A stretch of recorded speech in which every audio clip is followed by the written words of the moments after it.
Happy Friday. Welcome back to Final Expense Telesales. My name is Dana Neeson. Today I'm going to be going over the last book we read in our book club, which is Extreme Ownership. Guys, I have so much to say about this book. And every week that we met on Wednesday, by the way, at 3 o'clock Pacific, our book club meets every Wednesday on a private Zoom. We continue to get more and more blown away by how applicable this book is to the life insurance industry. So what I'm going to do for you today is kind of go chapter by chapter and give you the key idea and the key points for that, how it relates to an individual life insurance agent running their business, and how it relates to a leader of a team. We'll go over some takeaways, and then at the end of this video, we're going to, I'm going to be announcing the 3 books that we are choosing from next. And if you'd like to vote and decide what book we read next, please put that in the comments and help us decide. So without further ado, chapter 1 of Extreme Ownership. Leaders must own absolutely everything in their world, meaning there's nobody else to blame. There's no person or system or thing that you should look at as the owner of your business as to why you are not succeeding. So as an agent, as an individual agent in this business, if you are not making sales, don't blame the leads. Don't blame the scripts, don't blame the clients, don't even blame your upline or the lack of training and support that you're getting. You need to take full responsibility for yourself and find those resources, right? Are you consistent? Are you improving daily? Are you listening to your sales calls? Are you investing in yourself to get better if sales training isn't provided to you? Yes, I will say that there are better situations and better teams and better groups than others. You can also take that extreme ownership in yourself and not stay stuck in a place that maybe isn't allowing you to thrive and put yourself in a better position to take control of your business and give yourself the opportunity to thrive, right? And be in the type of environment that speaks to you. So that's another way you can take ownership. From a leadership application, if your team is not performing the way that you want them to, it is not them. It is not your team's fault. It is you. It is 100% you. It's your systems or lack of systems. It's your coaching or lack of coaching. And it's your standards. What you choose to accept or not accept ultimately will translate into your results. You own it all, right? There are no bad teams. There are only bad leaders. And as a leader myself, when anything goes wrong, it is always my fault.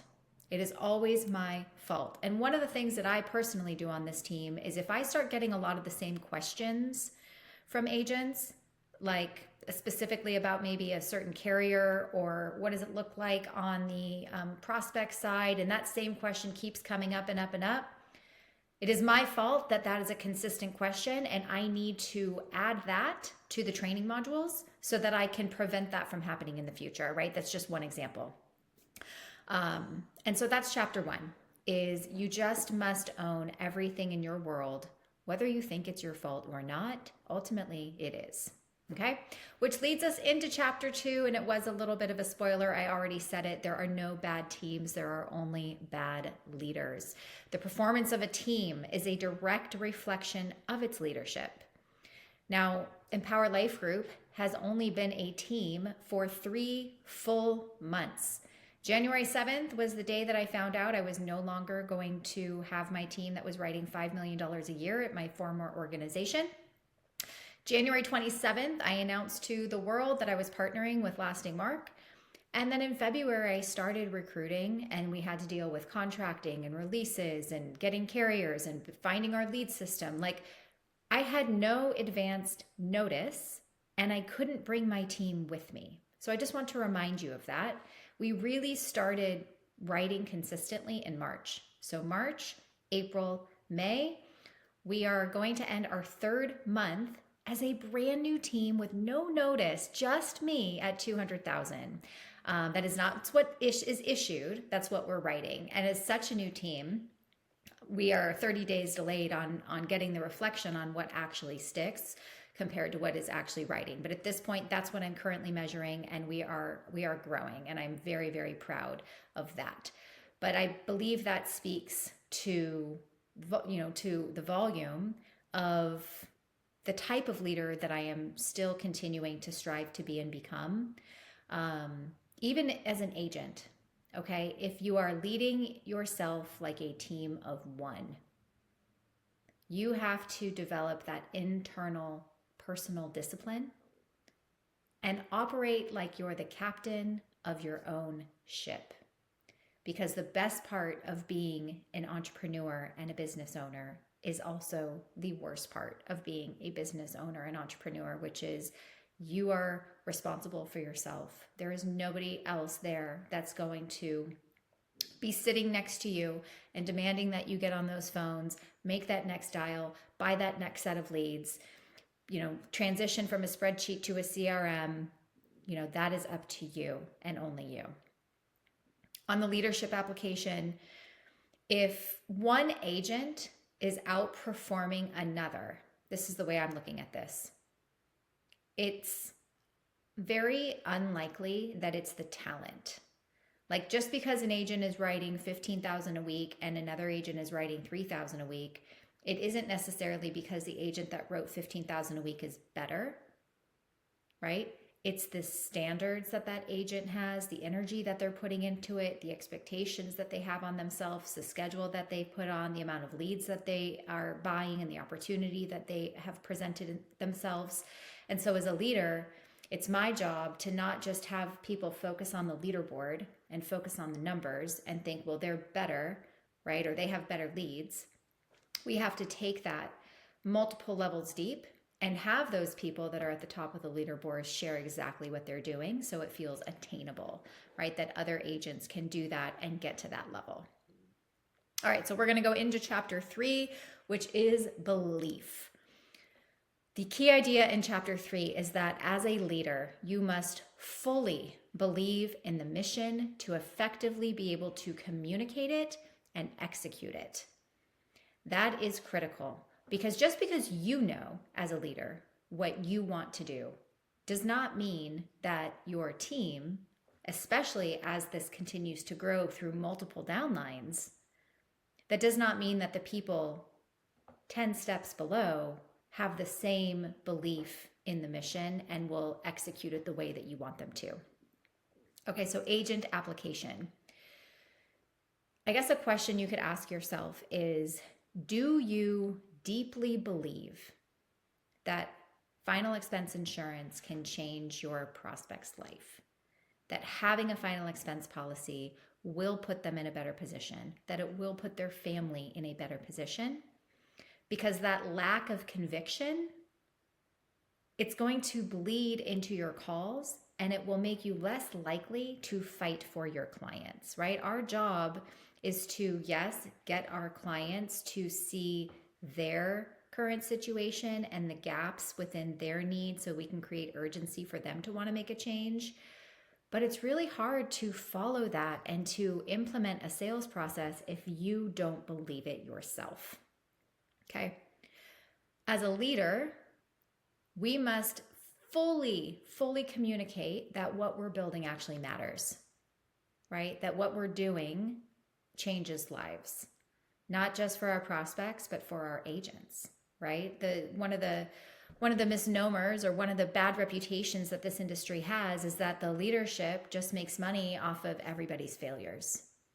And we need to have buy-in. We need to have buy-in from the team that you can actually be successful and run a profitable business if it's done the right way.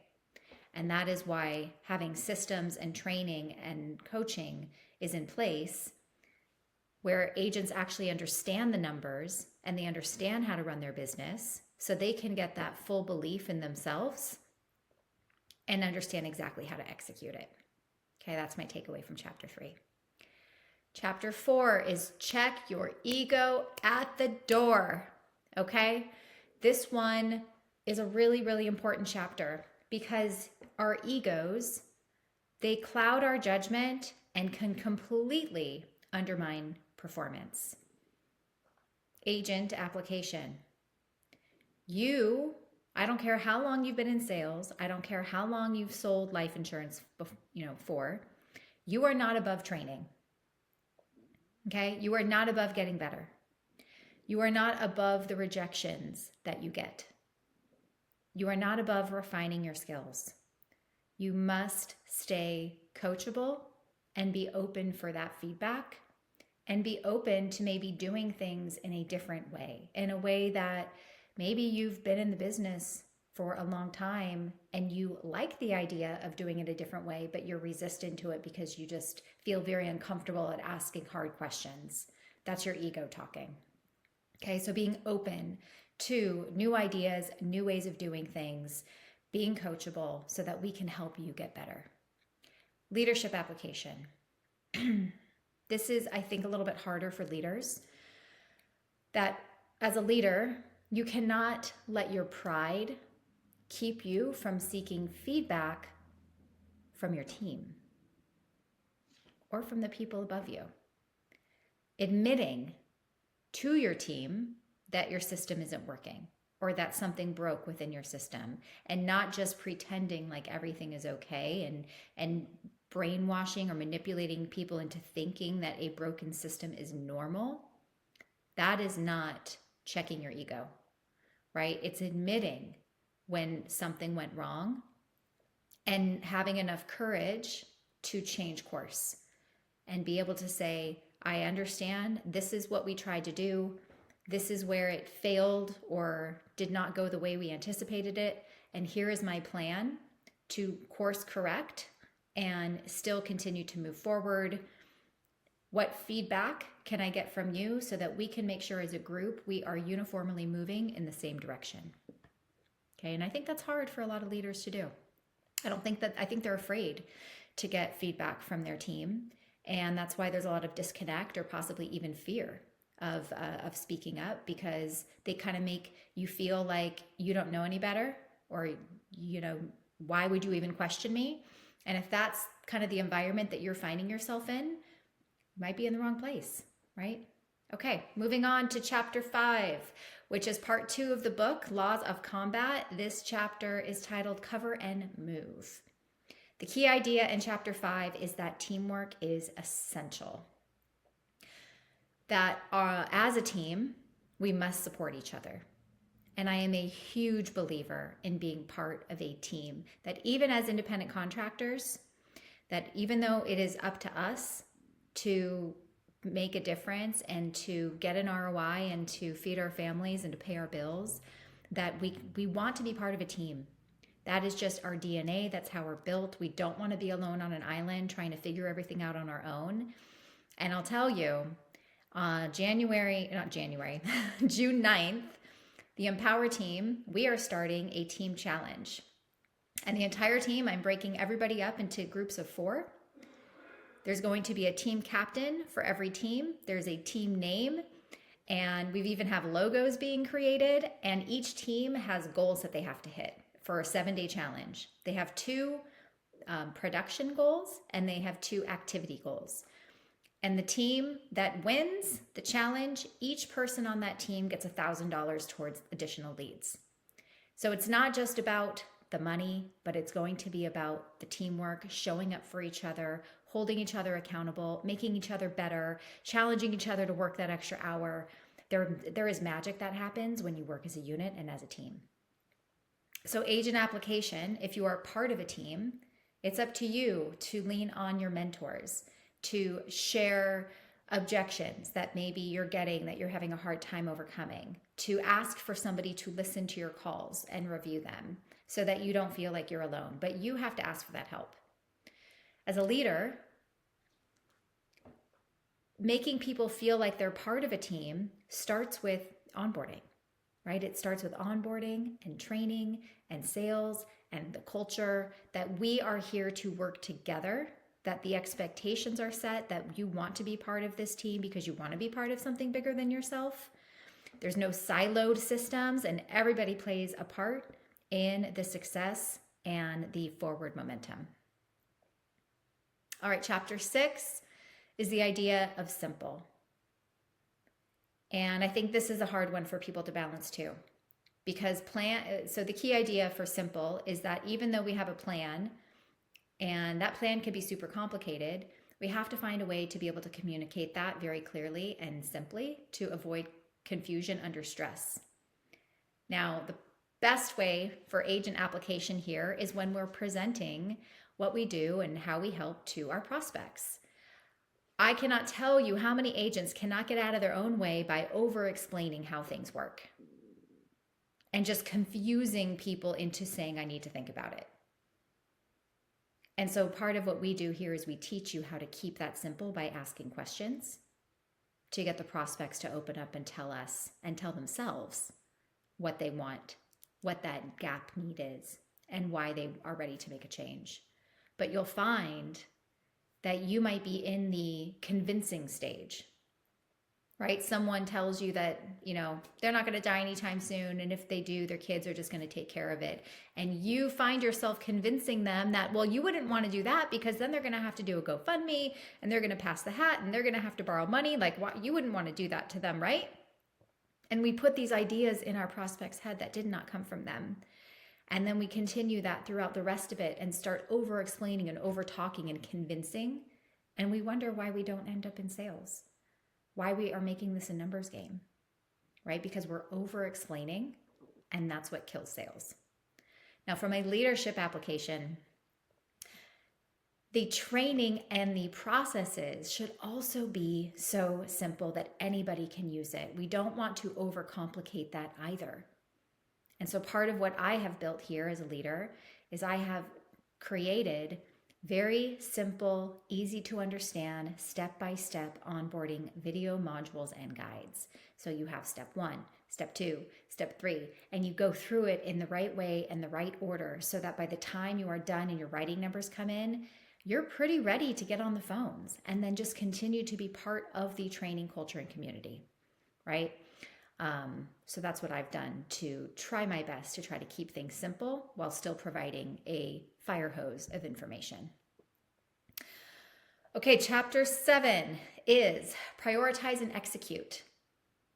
The key idea in chapter 7 is that we need to stay calm, assess what's critical, and then take action on the highest priority.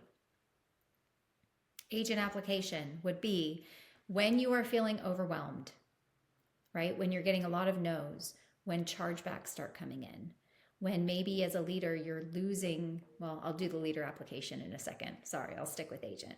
So you're getting overwhelmed. You have a lot of people that don't answer. Chargebacks come in. Maybe you've submitted a lot of applications, but they kept getting declined. What prioritize and execute would mean for you at this point would be staying focused on what drives your income. Dials, presentations, follow-up, activity. Picking up that phone and sounding the same way as you did at 7 o'clock in the morning to translate that to 7 o'clock at night. And if you stay consistent in that activity and you execute with the same integrity that you did prior to all of the chaos coming in, you will push through. As a leader, here's the leader application. We can tend to be very bad at delegating. I actually got really, really good at delegating at my old company, and I'm working towards delegation here. But I think as leaders, we can tend to get buried in administration stuff. And that stuff is really, we were actually just talking about this on our leadership meeting with Lasting Mark, is they wanted us to identify where we spend a lot of our time. Do we spend it in recruiting, in personal production, or I forget the other one, but someone added a fourth category, which was admin. Like they spend 20 hours a week doing admin stuff because it's easy. But is that really the highest impact problem to solve? Probably not, right? The highest impact problem to solve might be helping our agents lead flow, helping with agent retention, maybe investing in recruiting, maybe investing in an admin or a VA. So making sure that when you have this laundry list of things that you have to do, you prioritize them by what will make the biggest impact first, and then execute on that. Okay, chapter 8 is called Decentralized Command. The key idea here is everybody must understand the mission and to be made empowered to make decisions. So as an agent, you own your own calendar, right? You own your own calendar, you own your own dials. You cannot wait, or you do not need to wait for permission to lead your business. You understand the mission and you need to empower yourself to make those decisions, to be at your desk at a certain time. Don't walk away a million times to look in the fridge, and end your day at a certain time and stick to your schedule. As a leader, we need to empower other agents on the team as leaders and as the vets to try to take ownership and participate in helping, right? We don't want to micromanage. We need to let others rise into leadership.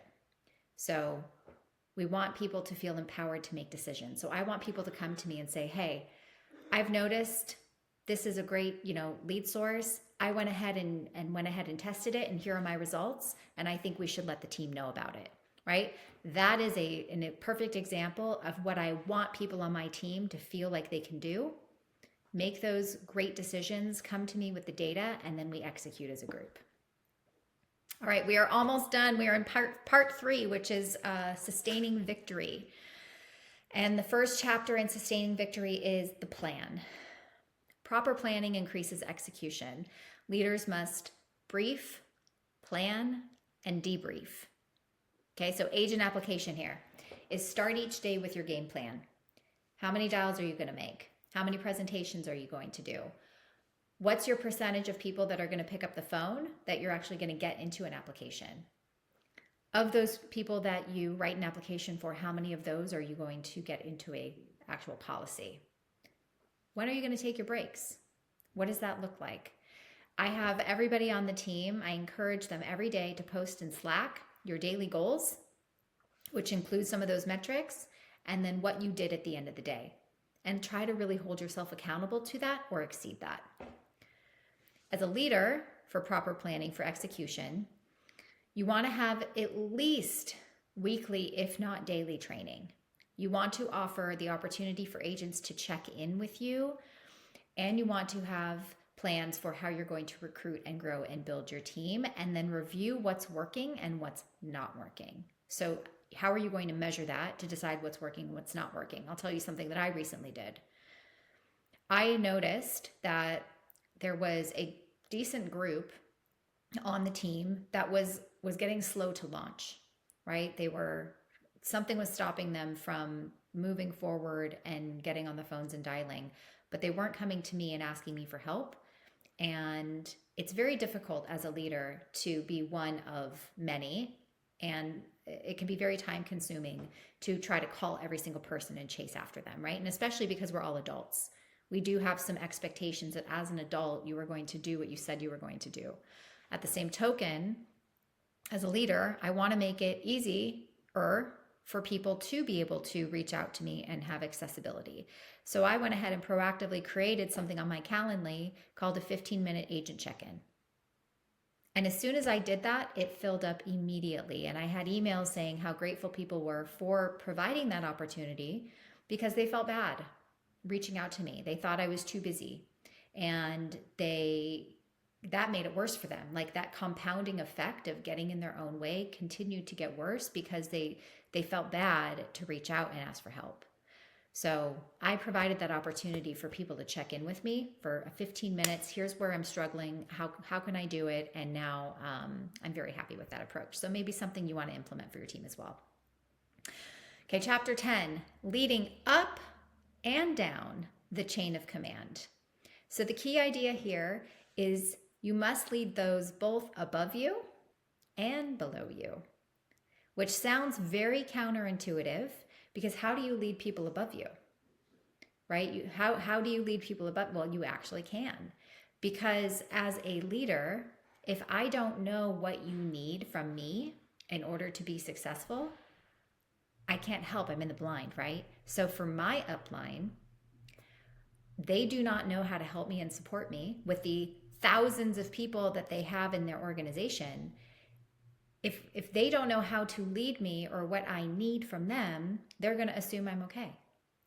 So it's up to me to ask for that help and tell them how I need to be led. That is how you lead those above you. So as an agent, if you need support, you have to speak to your upline with clarity, not complaints. So if something is not working, instead of just saying, you know, all my leads suck, they're not answering, they're coming in at midnight, I don't know what to do, possibly come up with a suggestion. So I was thinking, and maybe it might make sense that in addition to this source, we also look at maybe supplementing here, or maybe ask some questions like, am I doing something wrong that's causing this to happen? And so you're not just pushing blame upwards. As a leader, we need to be able to effectively communicate with our upline and our downline so that we can all have clarity and context on how to continue to moving that boat forward, right? Because everyone needs to be in the same boat, rowing in the same direction, going at the same speed, or that's when things start to break down. Okay, chapter 11 is decisiveness amid uncertainty. Okay, decisiveness amid uncertainty. That means that as a leader, we must make decisions even with incomplete information, even when we don't have all the facts. And I know for a fact this is very hard for some people because it's like, well, if I don't know A plus B equals C and 1 plus 2 equals 3 and all the different things that could happen, I can't make a decision. Listen, you guys, you're not always going to feel ready, but make the call. Buy the leads. Learn as you go. Trust the process. Trust your upline that what they're telling you to do is the right thing to do for your success. As a leader, don't wait for the perfect time. Don't wait till you have enough money.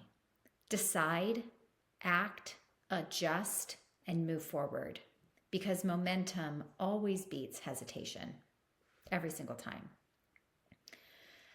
Last chapter, chapter 12, discipline equals freedom. 1099 does not equal freedom. Discipline equals freedom, and there's a difference.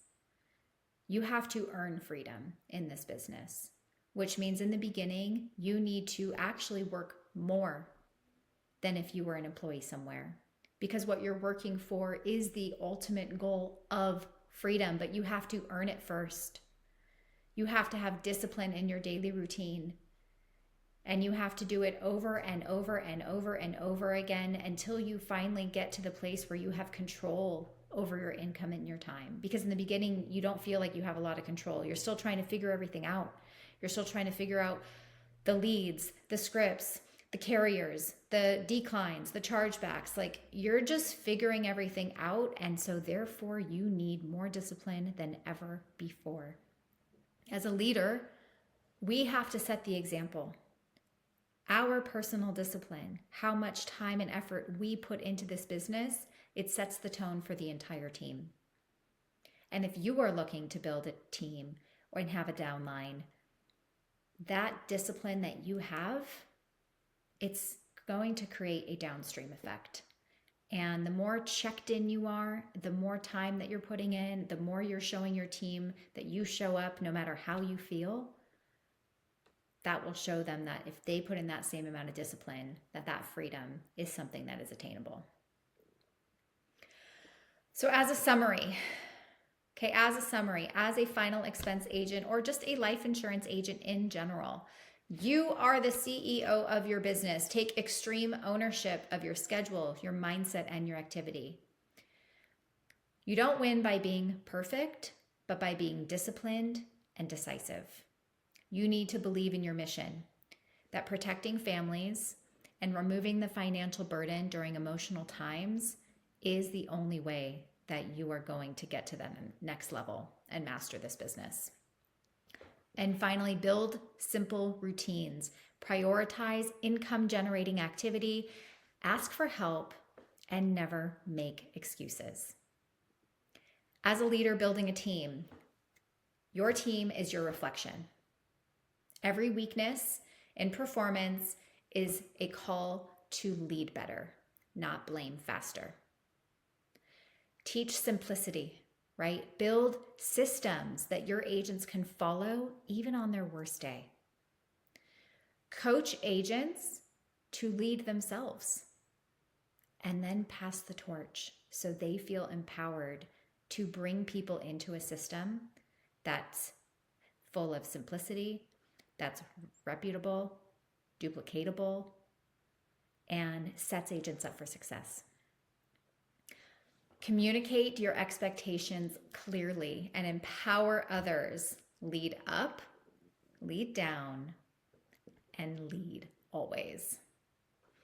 I hope you enjoyed that overview of one of my favorite books, Extreme Ownership, which I will probably be reading another 2 or even 3 times. And to end this video, I'm going to show you the 3 books we are now thinking of reading for the next month's book club. Please put your vote in the comments below if you've made it this far in the video. I would love to hear your thoughts. Book number 1 is The Magic of Thinking Big by David Schwartz. Number 2 is What to Say When You Talk to Yourself by Shad Helmstetter. And this book was recommended to me by Damon Dillard. And number 3 is Mindset by Carol Dweck. So those are the 3 books that I'm considering reading for this next month's book club. Please put your vote in the comments below. Let me know your thoughts on our summary of Extreme Ownership. And if you'd like to be a part of our book club, the link to join is in the description below. Again, we meet every Wednesday at 3 p.m. Pacific time, and I post a private Zoom link on this channel for people to attend. We do a lot of quasi-sales training in there as well, because a lot of what we do relates to what we do as a business. So thank you very much for watching. Happy Friday. I hope you enjoyed this content. I hope you continue to come back and tell me what else you want to see. Have a fantastic weekend, and we'll see you next week. Bye.